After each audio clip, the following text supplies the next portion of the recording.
జలగన్న జగన్ కు ఇది వరకు ఇచ్చిన ఆ ఒక్క ఛాన్సే చివరి ఛాన్స్ కావాలని టీడీపీ అధినేత చంద్రబాబు అన్నారు. దోపిడీ విధ్వంసమే సీఎం జగన్ నైజం అని మండిపడ్డారు. విద్యార్థులు పాల్గొని ఎన్విరాన్మెంటల్ మొట్టమొదటిసారిగా ఆడబిడ్డలను చదివించాలి, చదువు ముఖ్యమని నిర్ణయించిన వ్యక్తి నందమూరి తారక రామారావు గారు. అవునా కాదా? పద్మావతి మహిళా యూనివర్సిటీ పెట్టాడు, అక్కడి నుంచి ఒక స్ఫూర్తినిచ్చాడు. రెండోది, ఆ రోజు ఎన్టీ రామారావు గారు చేసిన పని ఆస్తిలో సమానోకి ఇచ్చాడు. పిల్లలు మీరు కూడా గుర్తుపెట్టుకోండి, మీ నాన్న సంపాదించిన ఆస్తిలో మీ అన్నకు తమ్ముడికి ఇవ్వడమే కాదు, మీకు కూడా హక్కు ఉంది. ఆ హక్కు ఇచ్చింది తెలుగుదేశం పార్టీ, ఎన్టీ రామారావు గారు. మూడోది, ఇంటికి పరిమితం కాకూడదు.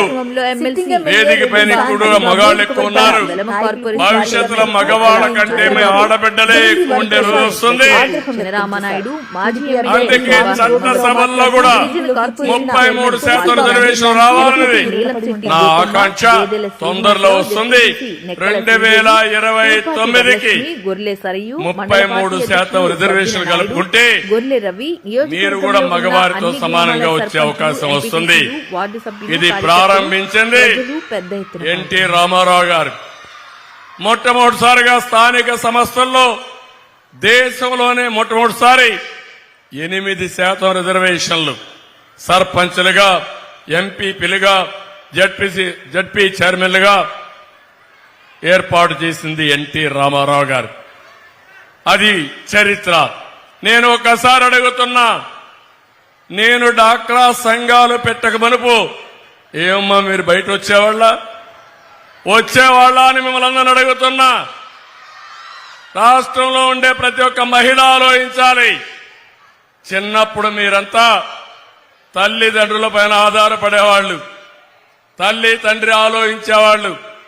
ఈ అమ్మాయికి చదివించినా ఎప్పుడో ఒక అయ్య చేతుల్లో పెట్టాలి కాబట్టి చదివించకపోయినా పర్వాలేదు, పెళ్లి చేసి వదిలించుకుంటామని ఆలోచించే రోజులు అవునా కాదా అని మిమ్మల్ని అడుగుతున్నా. పెద్ద అయిన తర్వాత భర్త ఆధిపత్యం. భర్తలు చెప్పేవాళ్లు నీకేమీ తెలియదు, నువ్వు వంట చేయి, పిల్లలకు తిండి పెట్టు అని పెద్దవాళ్లు మీ భర్తలు చెప్పేవాళ్లు. ముసలి వాళ్ళు అయిన తర్వాత మీ పిల్లలు మళ్ళా మిమ్మల్ని కంట్రోల్ చేసేవాళ్ళు. అమ్మా నీకేం తెలియదులే, నువ్వు నా కొడుకుని చూసుకో, నేను మొత్తం తిరుగుతాను అని చెప్పే పరిస్థితికి వచ్చారు.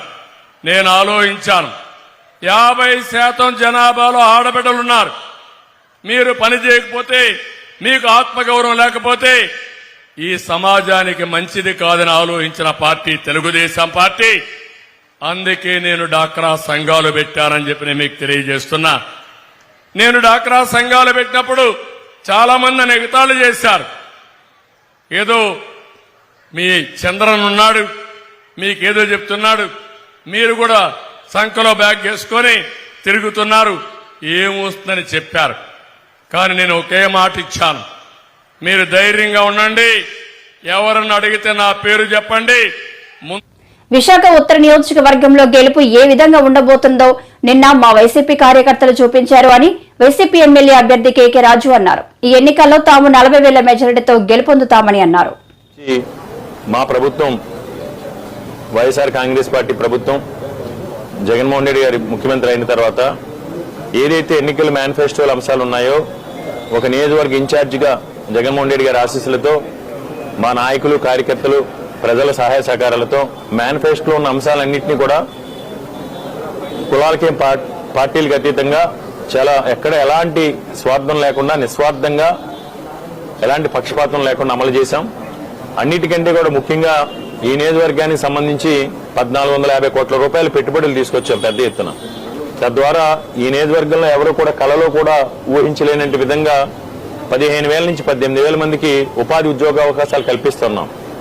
దానివల్ల ఈ పెట్టుబడుల వల్ల ఓన్లీ ఉద్యోగాలు ఒకటే కాదు, పాన్ షాప్ దగ్గర నుంచి బట్టల షాపుల వరకు కూడా హార్డ్వేర్ కావచ్చు, ఎలక్ట్రికల్ కావచ్చు, పెయింట్స్ కావచ్చు, స్టీలు, సిమెంట్ అన్ని వర్గాల వారికి కూడా ఈరోజు వ్యాపారస్తులందరికీ కూరగాయల పాల వ్యాపారం నుంచి కూరగాయల వ్యాపారం నుంచి స్టీల్ వ్యాపారస్తుల వరకు ప్లైవుడ్ కావచ్చు, ఇంటీరియర్స్ కావచ్చు, అందరికీ కూడా దీనివల్ల వ్యాపారాలన్నీ కూడా ఇక్కడ ఈ ప్రాంతంలో అభివృద్ధి చెందుతున్నాయి. ఇప్పుడు దానివల్ల పరోక్షంగా కూడా సుమారు 10,000 మందికి పైగా ఈ రోజు ఉపాధి కలిపే అంత పెట్టుబడులు విశాఖ ఉత్తర నియోజకవర్గంలో తీసుకొచ్చాం. భవిష్యత్తులో కూడా తప్పకుండా ఇక్కడ మాకున్న కొన్ని ఏదైతే ఉన్నాయో ఇన్ఫ్రాస్ట్రక్చర్ సంబంధించి దాన్ని యూటిలైజ్ చేసుకుని మళ్ళీ జగన్మోహన్ రెడ్డి గారు తప్పకుండా ముఖ్యమంత్రి అవుతారు. విశాఖ ఉత్తర నియోజకవర్గంలో మీరే చూశారు నిన్న గెలుపుకి ఏ విధంగా విశాఖ ఉత్తర నియోజకవర్గంలో వైఎస్ఆర్ కాంగ్రెస్ పార్టీ జెండా రేపు జూన్ 3వ తారీఖున వచ్చే ఫలితాల్లో ఏ విధంగా గెలవబోతున్నాం అనేది దానికి నిన్న మా కార్యకర్తలు ప్రజల అభిమానులు కూడా ఏ విధంగా ఉండబోతుందో, గెలుపు ఏ విధంగా ఉండబోతుందో నేను చూపించారు, తొలిమెట్టుగా చూపించారు. ఎందుకంటే నామినేషన్ కార్యక్రమం అనేది ఒక ఫౌండేషన్ లాంటిది. ఫౌండేషన్ ఎంత బలంగా ఉంటే నిర్మాణం అంత ఉంటుంది. ఎన్నికలకు సంబంధించి నేను చూపించారు, అదే విధంగా విజయం ఉండబోతుంది. విజయం తర్వాత మరింతగా మాకు పెట్టుబడులు తీసుకురావడానికి అవసరం కూడా ఉంది. దాని ద్వారా ఉపాధి ఉద్యోగావకాశాల కల్పనే మా లక్ష్యం. వస్తున్న ఎన్నికల్లో టీడీపీకి ఓటు వేస్తే ఆంధ్రప్రదేశ్ మరో బీహార్ అవుతుందని వైసీపీ మహిళా నేత వాసిరెడ్డి పద్మ అన్నారు. ఆంధ్రప్రదేశ్ అభివృద్ధి అవ్వాలంటే మరోసారి జగన్ సీఎం చేయాలని ఆమె కోరారు. తెలుగుదేశం పార్టీ ఈ ఎన్నికల్లో ఓటమి భయంతో హత్య రాజకీయాలకు పాల్పడుతుందనేటటువంటి మనకు అర్థమవుతోంది. సాక్షాత్తు ముఖ్యమంత్రి గారి మీద హత్యా ప్రయత్నం విజయవాడలో చేస్తే తాడేపల్లికి సంబంధించినటువంటి మంగళగిరికి సంబంధించినటువంటి వైసీపీ నాయకులు వెంకటరెడ్డి గారిని బైకుతో గుద్ది చంపేసినటువంటి ఘటన నిన్న జరిగింది. ఆయన బ్రెయిన్ డెడ్ అయి చివరికి ఆసుపత్రిలో మృతి చెందారు. ఒంగోలు, చిత్తూరు, అన్నమయ్య జిల్లా, అరకు నిన్న జరిగినటువంటి వీళ్ళ తెలుగుదేశం పార్టీ రౌడీయిజం సంఘటనలు, ఎక్కడికక్కడ వైసీపీ నాయకులపైన, సానుభూతి పరులపైన చేస్తున్నటువంటి దాడులు చూస్తుంటే ఏ రకమైనటువంటి ఎజెండాతో వీళ్ళు వెళ్తున్నారనేటటువంటి అర్థమవుతోంది. ఏకంగా చంద్రబాబు నాయుడు గారు పబ్లిక్ మీటింగుల్లో ముఖ్యమంత్రి గారి పైన రాళ్లతో కొట్టండి, దున్నపోతు అనేటటువంటి మాటలు ఉపయోగించడం ఒక విద్వేషపూరితంగా, ఒక పక్కన లోకేష్, మరో పక్కన చంద్రబాబు ఇద్దరు కూడా ముఖ్యమంత్రి గారి మీద ఒక దాడికి పురుకొల్పెట్టేటువంటి విధంగా ప్రసంగాలు చేస్తా ఉన్నారు, రెచ్చగొడుతూ ఉన్నారు కార్యకర్తలని, వాళ్ళకి సంబంధించినటువంటి శ్రేణులని. అంతకుముందే లోకేష్ చాలా స్వయంగా చెప్పాడు, మీ మీద ఎన్ని కేసులుంటే మీకు అంత ప్రమోషన్లు, మీకు అన్ని పదవులు అనేటటువంటిది. ఈ నేపథ్యంలో ఇవాళ జరుగుతున్నటువంటి దాడులను చూస్తే ఉద్దేశపూర్వకంగా ఒక భయోత్పాతం సృష్టించాలి అనేటటువంటి దానితోటి ఇవాళ వైసీపీకి సంబంధించినటువంటి బ్రహ్మరథం పడుతున్నటువంటి సందర్భంలో ఈ ప్రభుత్వానికి, ముఖ్యమంత్రి గారికి, జగన్మోహన్ రెడ్డి గారికి ప్రజలు బ్రహ్మరథం పడుతున్నటువంటి సందర్భంలో వైసీపీ నాయకులని దాడులు చేసి, హత్యా ప్రయత్నాలు చేసి నిలువరించాలి అనేటటువంటి ఒక దురుద్దేశం ఈ రోజున తెలుగుదేశం పార్టీ కార్యక్రమాలలో కనపడుతూ ఉంది. చాలా స్పష్టంగా ఇవాళ ఎవరైతే గెలవలేమనుకుంటారో, ఎవరైతే ఓటమి అంచున ఉన్నామని స్పష్టత వచ్చిందో వాళ్లే ఇట్లాంటి పిరికి పందల చర్యలకి పాల్పడతారు. దాడులకి పాల్పడుతున్నారు అంటే వాళ్ళు పారిపోతున్నారని అర్థం. ఇవాళ యుద్ధరంగం నుంచి సిద్ధమంటూ ఇవాళ వైసీపీ శ్రేణులు జగన్మోహన్ రెడ్డి గారి నాయకత్వంలో సిద్ధమంటూ తరలి వస్తుంటే, వేలాది లక్షలాది కోట్లాది జన సమూహాలు కదిలి వస్తూ ఉంటే, వీళ్ళు ఒక పక్కన కూటమి కట్టినా కూడా శక్తి సరిపోక ఎదురు నిలబడలేక పారిపోతూ చివరికి రాళ్లు రవ్వటం, మారణాయుధాలతో దాడులు చేయటం, బైకులతోటి గుద్ది చంపటం, ఇట్లాంటి అనేక రౌడీ రాజకీయాలకి పాల్పడుతున్నారు అనేటటువంటిది కనపడుతోంది. నిన్న చంద్రబాబు నాయుడు గారు ఆలూరు సభలో మాట్లాడుతూ ఏమంటారండి, ఈ 5 ఏళ్లలో రాష్ట్రం సర్వనాశనమైందట. చంద్రబాబు, మీకు అసలు అభివృద్ధి చేయడం అంటే ఏంటో తెలుసా? మీకు అసలు పరిపాలన అంటే చేయడం అంటే ఏంటో తెలుసా? ఈరోజు ప్రజలు అడుగుతున్నటువంటి మాట ఇది. మీకు పాలన చేతనైతే మీరు ఇంటింటికి ఎందుకు సంక్షేమ పథకాలని గడప దగ్గరికి ఎందుకు అందించలేకపోయారు? వాలంటరీ వ్యవస్థ లాంటి గొప్ప ఆలోచన మీరు ఎందుకు చేయలేకపోయారు? సచివాలయ వ్యవస్థ లాంటివి ఈ రోజున గ్రామ పరిపాలన, గ్రామం దగ్గరికి తీసుకొచ్చినటువంటి పరిపాలన తీసుకొచ్చినటువంటి వ్యవస్థల్ని మీరు ఎందుకు ఆలోచించలేకపోయారు? మీకు అసలు పాలన చేతనైతే ఎందుకు ఈ రోజున పోర్టుల్ని డెవలప్ చేయలేకపోయారు? ఎందుకు ఈ రోజున ప్రభుత్వ ఆసుపత్రులను కట్టలేకపోయారు? ఎందుకు ఈ రోజున ప్రభుత్వ స్కూళ్లని ఆధునీకరించలేకపోయారు? మంచి విద్యను పేదలకు అందించలేకపోయారు? ఏ రకంగా చూసుకున్నా మీరు నిండు సున్నా. అందుకనే ఇవాళ కూడా మీరు 2014లో నా పాలన ఎలా ఉందో చూసి ఓటేయండి అని అడగలేకపోతున్నారు చంద్రబాబు. 2014లో తన పాలన ఏంటో చూసి ఓటేయమని అడగలేకపోతున్నారు. భవిష్యత్తులో నేను చేస్తాను అని చెప్పలేకపోతున్నారు. మైకు తీసుకుంటే జగన్మోహన్ రెడ్డి గారిని తిట్టడం తప్ప మరొక ఎజెండా లేదు. జగన్మోహన్ రెడ్డి గారిని ఆయన పరివారము, ఎల్లో మీడియా ఒక పెద్ద బ్రహ్మాండమైనటువంటి ఒక చిత్రాలతోటి, అభూత కల్పనలతోటి జగన్మోహన్ రెడ్డి గారిని ఒక బూచిగా చూపించేటటువంటి ప్రయత్నం చూస్తే రాష్ట్ర ప్రజలకు నవ్వొస్తోంది. జగన్ ప్రభుత్వంలో మహిళలపై అనేక దాడులు జరిగాయని ఎన్డీఏ కూటమి మహిళా విభాగం ఆరోపించారు. జగన్ ప్రభుత్వం కూల్చివేతతో మొదలయ్యి మహిళలపై, దళితులపై అనేక దాడులు చేశారని అన్నారు. గెలుపొందడానికి ముఖ్య కారకులు మహిళా మూర్తులని చెప్పాలి. ఎందుకంటే నవరత్నాల పేరుతో, మేనిఫెస్టో పేరుతో రకరకాల హామీలని, అబద్ధపు బూచులను చూపించి మహిళా లోకాన్ని ఈరోజు మోసం చేస్తూ, సంక్షేమ పథకాలతో ఒక మోసం అయితే మద్యపాన నిషేధం చేస్తానని, వాళ్ళ భర్తల, వాళ్ళ బిడ్డల ఆరోగ్యాలు బాగుపడతాయని నమ్మిన మహిళామూర్తులు జగన్మోహన్ రెడ్డి గారిని గెలిపిస్తే మీరు చూస్తున్నారు ఈ ప్రభుత్వంలో చీప్ లిక్కర్ని అందుబాటులోకి తెచ్చి, గమనిస్తున్నారు, చీప్ లిక్కర్ని అందుబాటులోకి తెచ్చి అత్యధిక రేట్లకు అమ్ముతూ వాళ్ళ ఆరోగ్యాలు ఎలా పాడు చేస్తున్నారో మనం చూస్తున్నాం. రీసెంట్గా 25,000 కేజీల డ్రగ్స్ మన రాష్ట్రంలో పట్టుబడ్డాయి. ఇంతవరకు దీనికి గల కారకులు ఎవరు, దీన్ని ఎవరు సరఫరా చేస్తున్నారు, దీని వెనుకున్న ఈ పొలిటికల్ టీం ఏంటి, వైఎస్ఆర్ పార్టీ బయటపెట్టట్లేదు, ఏ ఎంక్వైరీ కూడా చేయట్లేదు. దీనివల్ల ఎంతమంది ఆడబిడ్డలకి అన్యాయం జరుగుతుందో, విచ్చలవిడిగా డ్రగ్స్, మద్యం, గంజాయి రాష్ట్రంలో ఎలా చలామణి అవుతుందో కూడా మీరు చూస్తున్నారు. ముఖ్యంగా మేము స్ట్రాటజికల్గా ప్రతి ఒక్కటి లెక్కలతో చూపించి మాట్లాడడానికి ఈరోజు సిద్ధంగా ఉన్నాం జగన్మోహన్ రెడ్డి గారి ప్రభుత్వానికి. మీరు గమనిస్తే నాడు నేడు కంపేర్ చేస్తూ మాట్లాడతాను నేను. గత ప్రభుత్వంలో 240 అత్యాచారాలు జరిగితే మన ఏపీలో జగన్మోహన్ రెడ్డి గారు ప్రభుత్వం వచ్చిన తర్వాత 1001 అఘాయిత్యాలకు పాల్పడ్డారు. ముఖ్యంగా కంపేర్ చేసుకుంటే గత ప్రభుత్వానికి ఇప్పటికి మనం కంపేర్ చేస్తే వాటి స్థానం కూడా 317% పెరిగింది. గత 4 ఏళ్లలో మైనర్ బాలికల పైన జరిగిన అఘాయిత్యాలు 1824. మళ్ళీ ఇవి అబద్ధపు లెక్కలు అంటారేమో, ప్రతి ఒక్కటి గమనించి మేము ప్రింట్అవుట్ తీసుకొని వచ్చి మరీ మాట్లాడుతున్నాం. జగన్మోహన్ రెడ్డి గారు గమనించాలి. దాడులు ఈ రాష్ట్రంలో మహిళల పైన జరుగుతున్న దాడుల్లో కూడా మన రాష్ట్రం మొదటి ఎక్కడ పోయింది, ఇంతవరకు చేయలేదు. మీరు ఇస్తాన్న చేయూత కానీ, ఆసరా కానీ, ఇతర స్వయం ఉపాధికి సంబంధించి నైపుణ్య శిక్షణ కానీ, లేదా కేంద్ర ప్రభుత్వ పథకాల్లో వారిని చేర్పించే విధానంలో కానీ ఎక్కడైనా సరే మీ ప్రభుత్వం కానీ, మీ మంత్రులు, పేరుకే మంత్రులు, బూతు పురాణాలు ఎత్తమంటే మడుగు ఒక్కొక్క మంత్రి కూడా ఒక్కొక్క శాఖలో నిష్ణాతులు అవుతారు. మళ్ళీ 5 సంవత్సరాలు ఏ ఒక్క మంత్రి నా శాఖలో నేను ఇది చేశారని ప్రెస్ మీట్ పెట్టిన దాఖలాలు లేవు. కానీ బూతులు ఎత్తమంటే ఒక్కొక్కరిది ఒక్కొక్క స్టైలు. అమ్మ బాబును మొదలు పెడితే ఎక్కడెక్కడికో మాట్లాడేటటువంటి స్టైల్ ఉన్న మీ వైసీపీ మంత్రులు మళ్ళీ అభివృద్ధి గురించి వాళ్ళని ఏమాత్రం సిగ్గు లేకుండా మన జగన్మోహన్ రెడ్డి గారు మళ్ళీ చెప్తారు సౌమ్యులు, మంచివారు అని చెప్పని. ఆయనకే తెలియాలి ఆడవాళ్ళని పొద్దున లేస్తే కించపరిచేటటువంటి వారు ఏ విధంగా సౌమ్యులయ్యారో, లక్షల కోట్లు దోచుకుంటున్నటువంటి మీ నాయకులు ఏ విధంగా మంచివారు అవుతున్నారో, ఈ రాష్ట్రంలో ఎటువంటి పాలన అందించబోతున్నారో అనేది. అభివృద్ధి లేదు, భద్రత లేదు, ఉపాధి లేదు. ఈ రోజున ఆడపిల్లలకి ఈ రాష్ట్రంలో మీరు ఏమి మొహం పెట్టుకొని ఓటు అడుగుదామని వస్తున్నారు చెప్పండి. ఈ రాష్ట్రంలో ఎందుకు వేయాలి? ఏ మహిళైనా సరే వైసీపీ ప్రభుత్వానికి ఓటు ఎందుకు వేయాలి? మీరు ఇస్తున్నటువంటి అరాకొర డబ్బులా? దానివల్ల ఎన్ని రోజులు వస్తాయి? దానికి 3 10 మళ్ళీ మీరే ముక్కుపిండి చెత్త పన్ను, ఇంటి పన్ను, మరుగుదొడ్డి పన్ను, ఇంకేంటి పెంచిన కరెంటు ఛార్జీలు, పెంచిన బస్సు ఛార్జీలు, ఇలాంటి అన్ని బాధుడు అన్నాడు.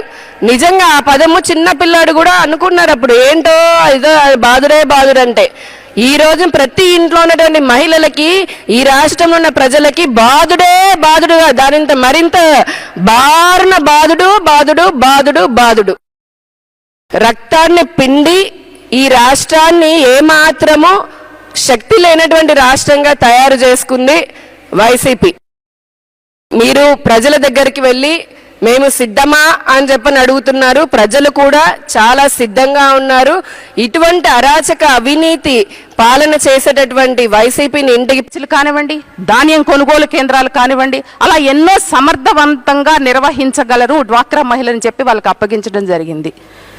ఆంధ్రప్రదేశ్ డ్వాక్రా మహిళల్ని ప్రపంచ చిత్రపటంలో చూపించింది చంద్రబాబు నాయుడు గారు. ఈరోజు అటువంటి డ్వాక్రా వ్యవస్థని నిర్వీర్యం చేసి కనీసం వారిని పట్టించుకోకుండా డ్వాక్రా మహిళలు దాచుకున్నటువంటి పొదుపు సొమ్మును కూడా 30,000 కోట్లు ఈ జగన్మోహన్ రెడ్డి ప్రభుత్వం తీసుకున్నారనకూడదండి, దొంగతనం చేశారనాలి. ఏదైతే వారు అభయహస్తం ద్వారా దాచుకున్నటువంటి 2,500 కోట్లు కూడా ఈ ప్రభుత్వం తీసుకోవడం జరిగింది. ఈ యొక్క ముఖ్యమంత్రి చేతగాని అసమర్థత ముఖ్యమంత్రి ఎన్నో నేను సంక్షేమ పథకాలు ఇస్తానని చెప్తా ఉంటాడు. అమ్మఒడి ఇస్తాను, ఆసరా ఇస్తాను, చేయూత ఇస్తాను, 130 సార్లు బటన్ నొక్కానని చెప్తా ఉంటాడు. అలాగే 130 సంక్షేమ పథకాలను ఎత్తేసినటువంటి పరిస్థితి కూడా. ఎంతోమంది ఇంతకుముందు మహిళలు పారిశ్రామికంగా ఏదైనా ఇండస్ట్రీస్ ఏర్పాటు చేసుకోవాలన్నా, చిన్న కుటీర పరిశ్రమలను ఏర్పాటు చేసుకోవాలన్నా ప్రభుత్వం నుంచి వచ్చేటువంటి సబ్సిడీలు కూడా ఆపేయడం జరిగింది.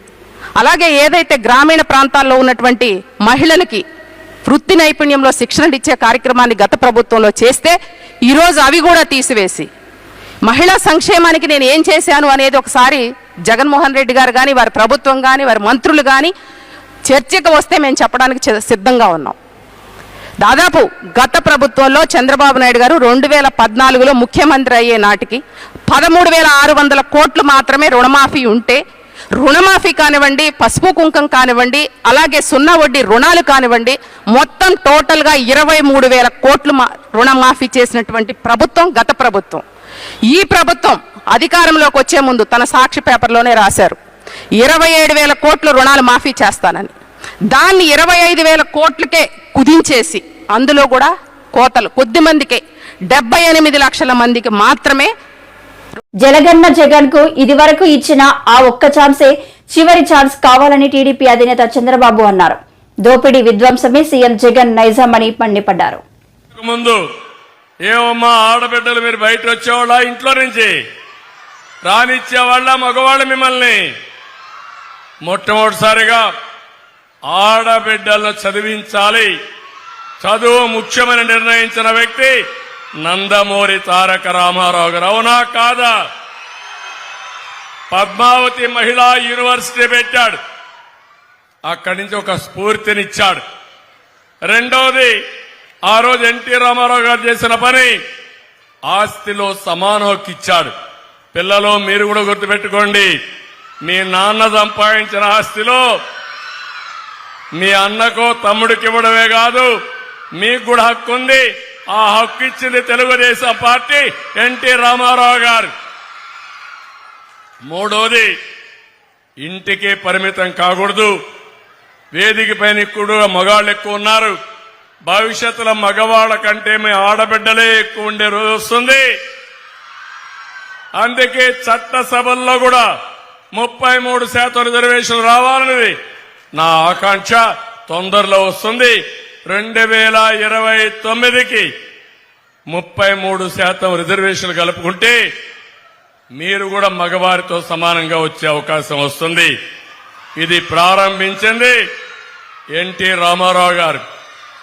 మొట్టమొదటిసారిగా స్థానిక సంస్థల్లో దేశంలోనే మొట్టమొదటిసారి 8% రిజర్వేషన్లు సర్పంచ్లుగా, ఎంపీపీలుగా, జడ్పీ చైర్మన్లుగా ఏర్పాటు చేసింది ఎన్టీ రామారావు గారు. అది చరిత్ర. నేను ఒకసారి అడుగుతున్నా, నేను డాక్రా సంఘాలు పెట్టక మునుపు ఏమమ్మా మీరు బయట వచ్చేవాళ్ళ అని మిమ్మల్ని అందరిని అడుగుతున్నా. రాష్ట్రంలో ఉండే ప్రతి ఒక్క మహిళ ఆలోచించాలి. చిన్నప్పుడు మీరంతా తల్లిదండ్రుల పైన ఆధారపడేవాళ్లు, తల్లి తండ్రి ఆలోచించేవాళ్లు. ఈ అమ్మాయికి చదివించినా ఎప్పుడో ఒక అయ్య చేతుల్లో పెట్టాలి కాబట్టి చదివించకపోయినా పర్వాలేదు, పెళ్లి చేసి వదిలించుకుంటామని ఆలోచించే రోజులు అవి. అవునా కాదా అని మిమ్మల్ని అడుగుతున్నా. పెద్ద అయిన తర్వాత భర్త ఆధిపత్యం, భర్తలు చెప్పేవాళ్లు నీకేమీ తెలియదు, నువ్వు వంట చేయి, పిల్లలకు తిండి పెట్టు అని పెద్దవాళ్ళు మీ భర్తలు చెప్పేవాళ్ళు. ముసలి వాళ్ళు అయిన తర్వాత మీ పిల్లలు మళ్ళా మిమ్మల్ని కంట్రోల్ చేసేవాళ్ళు. అమ్మా నీకేం తెలియదులే, నువ్వు నా కొడుకుని చూసుకో, నేను మొత్తం తిరుగుతాను అని చెప్పే పరిస్థితికి వచ్చారు. నేను ఆలోచించాను, 50% జనాభాలో ఆడబిడ్డలున్నారు. మీరు పని చేయకపోతే, మీకు ఆత్మగౌరవం లేకపోతే ఈ సమాజానికి మంచిది కాదని ఆలోచించిన పార్టీ తెలుగుదేశం పార్టీ. అందుకే నేను డాక్రా సంఘాలు పెట్టానని చెప్పి నేను మీకు తెలియజేస్తున్నా. నేను డాక్రా సంఘాలు పెట్టినప్పుడు చాలా మంది ఎగతాళి చేశారు. ఏదో మీ వ్యక్తిగత జీవితం కాదు, దమ్ముంటే వివేక కేసు గురించి మాట్లాడు. కడప గడ్డపై జగన్ కు సవాల్ విసిరిన షర్మిల. మేము వివేక హత్య గురించి మాట్లాడుతుంటే నువ్వు వ్యక్తిగత జీవితం గురించి మాట్లాడుతున్నావు అని షర్మిల అన్నారు. కానీ 5 సంవత్సరాల తర్వాత ఈ రోజుకి సిబిఐ దర్యాప్తు చేసి చెప్తున్న విషయమే మేము చెప్తున్నాం. అన్ని సాక్ష్యాలు చూపుతుంటే, అన్ని ఆధారాలు చూపుతుంటే మరి చంపించిన వాళ్లకు ఎందుకు శిక్ష పడడం లేదు? ఎందుకు మీ అధికారాన్ని అడ్డు వేసి కాపాడుతున్నారు? ఎందుకు భయపడుతున్నారు? ఏం దాచిపెడుతున్నారు? జగన్మోహన్ రెడ్డి గారు సమాధానం చెప్పాలి. జగన్మోహన్ రెడ్డి గారికి తలకి మొన్న ఒక రాయి తలిగి చిన్న గాయమైంది చూసారమ్మా. ఒక రాయి తగిలి జగన్మోహన్ రెడ్డి గారి తలకు గాయమైతే దాన్ని సాక్షి పేపర్లో హత్యాయత్నం అనే ఒక బ్యానర్ వేశారు. అంటే ఒక రాయితో ఒకడు హత్య చేయాలని చూశాడట. అది కూడా ఒక కుర్రోడు.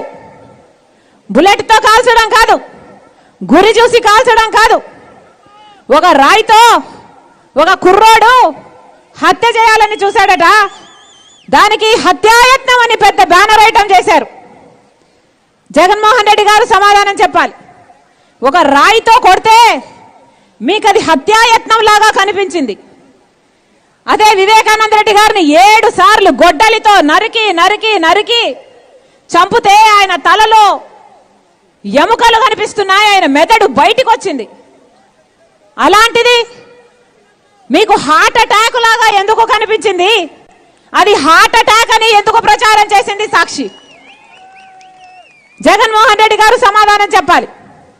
వివేకానంద రెడ్డి గారు చనిపోయినప్పుడు సిబిఐ ఎంక్వైరీ కోరిన జగన్మోహన్ రెడ్డి గారు అధికారంలోకి వచ్చినాక, ముఖ్యమంత్రి అయ్యాక సిబిఐ ఎంక్వైరీ వద్దు అని ఎందుకన్నాడో జగన్మోహన్ రెడ్డి గారు సమాధానం చెప్పాలి. మీకు దాచిపెట్టడానికి ఏమీ లేకపోతే, మీ దగ్గర ఏ అబద్ధాలు ఏ రహస్యాలు లేకపోతే, మీకు సిబిఐ ఎంక్వైరీ చేసుకుంటే, ఇంకో ఎంక్వైరీ చేసుకుంటే మీరు ఎందుకు భయపడాలి? సిబిఐ ఎంక్వైరీ ఎందుకు వద్దనాలి? జగన్మోహన్ రెడ్డి గారు కడప జిల్లా ప్రజలకు, ప్రతి అన్నకు, ప్రతి అక్కకు, ప్రతి చెల్లికి, ప్రతి తమ్ముడికి జగన్మోహన్ రెడ్డి గారు సమాధానం చెప్పాలి. అన్ని సాక్ష్యాలు ఆధారాలున్నా 5 సంవత్సరాలుగా అవినాష్ రెడ్డి గారిని ఎందుకు కాపాడుతున్నాడో జగన్మోహన్ రెడ్డి గారు సమాధానం చెప్పాలి.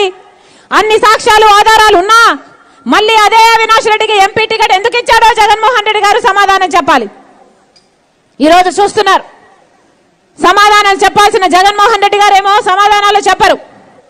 కానీ ఇంకోవైపు వివేకానంద రెడ్డి గారి వ్యక్తిగత జీవితం గురించి ఎంతగా సోషల్ మీడియాలో ఎంతగా అవమానిస్తున్నారో ఆ పెద్ద మనిషిని చూస్తున్నారు. అసలు ఏం సంబంధం ఎవరికైనా? ఎవరి వ్యక్తిగత జీవితం వారిది కాదా? ప్రజల మనిషి అయితే, ప్రజా నాయకుడైతే ఒక వ్యక్తిగత జీవితం అంటూ ఉండకూడదా? నా వ్యక్తిగత జీవితం నాది.